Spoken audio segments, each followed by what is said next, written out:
안녕하세요. 채권 추심 상담소의 김유철 팀장입니다. 이번 시간에는 지난 시간에 이어서 지난 시간에는 우리 민사 채권의 원인 서류와 거기에 대응하는 방법에 대해서 설명을 드렸었는데요. 오늘은 상거래 채권에 대해서 비슷한 개념으로 이렇게 설명을 드리도록 하겠습니다. 상거래 채권은 우리가 주변에서 흔히 볼 수 있는 공사대금이라든지 내지는 물품대금, 그리고 용역대금 이런 것들이 있는데, 제가 이제 현장에서 일을 하다 보면은 아쉬움을 느끼는 게 원인 서류들이 너무 부실하거나 아니면 원인 서류 자체가 아예 없거나 이런 경우를 왕왕 볼 수가 있습니다. 예를 들면 공사 같은 경우에는 법 진행을 하거나 이제 채권 출심을 할 때 가장 크게 문제가 되거나 어려움을 겪는 부분이 추가 공사 부분입니다. 추가 공사 부분은 우리 일반 본공사 같은 경우는 계약서도 작성을 하고 공사 표준 계약서도 작성을 하고 이제 이런 경우가 많은데, 추가 공사 같은 경우에는 그냥 발주자나 아니면은 공사 신청한 그 원청에서 공사 진행을 하다가 즉흥적으로 결정을 하거나 이런 경우가 많거든요. 그러면은 공사계약서를 작성을 하지 않아서 구두상으로 얼마 주겠다고 해가지고 이렇게 결정이 되면 나중에 실질적으로 청구할 때는 그 예전과는 다르게, 공사 시작한 시점과는 다르게 금액을 깎는다던가 그 부분을 인정을 하지 않는다던가 이런 경우가 많거든요. 그러면 소송으로 갔을 때는 이걸 입증은 항상 소송을 청구하는 사람이 먼저 입증을 해야 되기 때문에 이를 입증하기가 굉장히 힘듭니다. 그리고 이제 입증을 한다고 하더라도 거기에 들어가는 비용들이 꽤 들어가거든요. 그 공사 추가적으로 들어간 부분을 이를 입증을 하기 위해서는 거기에 대한 감정평가를 해야 되는데, 그 비용은 소송을 청구한 원고가 져야 되기 때문에 그런 금전적인 부담도 있고 입증 책임도 까다롭기 때문에 추가 공사에 대한 부분은 반드시 작성을 해야 되거든요. 근데 이 부분은 좀 중요하게 여기시고, 그 다음에 물품 대금이라든가 이런 것 같은 경우에도 계속적인 거래 관계가 있게 되다 보면 간단하게 거래처 원장만 작성을 한다던가 아니면은 무슨 명세표에다가 조금씩 글자를 써내려 간다던가 이거 가지고 이제 소송을 하게 되면 중간에 물품에 대한 그 확인이라든가 이 채무자에 대한 확인 서류가 없게 되면은 나중에 채무자가 이걸 부정하는 경우가 있어요. 구두상으로는 잔액이 3천이지 이렇게 얘기를 하면 3천 맞는 것 같아요 이렇게 얘기를 했다가 실질적으로 이거를 소송으로 이어지게 되면은 그거보다는 금액 적은 것 같은데, 내지는 다른 핑계를 대다 보면은 물건에 이제 뭐 하자를 얘기를 한다던가 이런 부분을 얘기를 하게 되면은 이 또한 입증하기가 좀 까다롭거든요.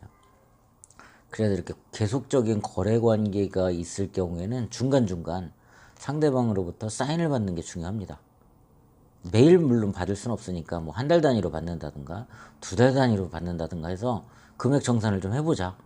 그래도 중간에 사인을 받아서 금액에 대한 확인을 받는다든가 이런 절차가 필요하고요. 이것보다 더 좋은 서류는 거기에 지불각서를 받는 게 좋죠. 지금 날짜로 해가지고 현재 잔액, 그 다음에 현재 날짜 해가지고 상대방의 인적사항 들어가고 사인을 받게 되면 나중에 소송할 때 중요하게 유리한 자료 작용을 할 수가 있습니다. 이걸 받는 이유는 또 한 가지 이유가, 상대방이 법인일 경우에 나중에 소송 진행을 하거나 지급명령을 하거나 할 때 인적사항을 알기 때문에 진행하는데 어려움이 없지만, 개인사업자 같은 경우에는 인적사항, 그러니까 주민번호죠. 인적사항이 없는 경우에는 소송 진행을 할 때 절차도 좀 복잡하고 그 다음에 상대방에 대한 내용을 파악을 하는데도 시간이 걸리거든요. 그렇기 때문에 지불각서에는 상대방 인적사항 주민번호를 넣어가지고 작성을 하게 되면 소송을 하거나 아니면 소송 중에 상대방의 재산 현황이라든가 이런 거 파악을 할 때 굉장히 유리하죠. 그렇기 때문에 이 부분을 꼭 받아 놓으시면 좋을 것 같습니다. 그리고 이제 중요한 거는 소송 진행을 할 단계부터 상대방에 대한 인적사항이라든가, 법인 같은 경우에는 그 이미 나와 있지만 개인 같은 경우는 주민번호를 파악을 하게 되면은 그 상대방이 회수 가능성이 있는지 없는지를 미리 파악을 해서 소송 진행을 할 수가 있다는 얘기죠. 상대방이 변제 능력이 없는 사람일 경우에는 어렵게 소송을 해서 판결을 받는다고 하더라도 실질적으로 나중에 회수를 하기에는 어려움이 뒤따르거든요. 그렇기 때문에 상대방이 회수 가능성이 있을지 없을지 이걸 미리 판단을 하고 진행을 한다면 소송 비용이라든가 시간을 아낄 수 있다는 얘기죠. 그래서 이제 개인이, 물론 이 부분은 개인이 진행을 하기가 어려우니까 뭐 신용정보회사라든가 이런 데를 통해 가지고 그 사람의 신용 상태라든가 아니면 재산 현황이라든가 이걸 미리 파악을 하고 가압류를 할 게 있으면 가압류를 하고 진행을 하는 게 더욱더 좋습니다. 소송이 보통 요즘에는 사건 사고가 생각보다 굉장히 많기 때문에 소송 날짜 잡히는 데만 하더라도 수도권 같은 경우는 대략 3-4달 이상이 걸리거든요. 그러면 그동안 채무자는 압박을 당하고 있는 게 없기 때문에 사실 소송이 길어지면 길어질수록 청구한 채권자만 더 불리하게 되거든요. 그렇기 때문에 가압류를 하고 진행을 하게 되면은 보통 이제 2가지 효과를 예상을 할 수가 있는데요. 일단은 나중에 소송이 끝나고 나서 재산을 빼돌린다거나 몰래 팔린다던가 이런 것들을 미리 예방을 할 수가 있고요. 또 한 가지는 소송 전에라도 실질적으로 압박을 당하고 있기 때문에 협상이 들어올 가능성이 큽니다. 그렇기 때문에 가압류가 좀 필요한데 이거는 좀 아까 설명드린 대로 개인이 파악하기는 힘들기 때문에 미리 재산이라든가 신용 상태를 파악을 한 다음에 가압류할 게 있으면 가압류를 하고 시작을 하는 게 가장 좋습니다. 물론 이제 혹자는 뭐 변호사 사무실이나 이런 데 이제 상담을 하다 보면은 재산을 빼돌리게 되면 나중에 사회행위 취소 소송이라고 그래서 이걸 원래대로 돌리는 소송이 있거든요.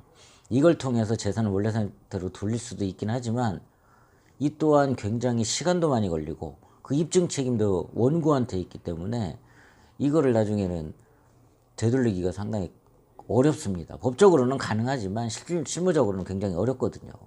그리고 가압류라는 절차를 통해 가지고 이 부분을 미리 짚고 넘어갈 수 있는 길인데 있는데 굳이 이거를 돌아갈 필요는 없거든요. 그래서 이제 다시 한번 강조해서 말씀을 드리면 상거래 채권도 거래 단계에서부터 원인 서류들이라든가 이런 것들을 까다롭게 작성을 하셔서 나중에 소송으로 갔을 때 다툼의 여지를 줄여야 되겠고요.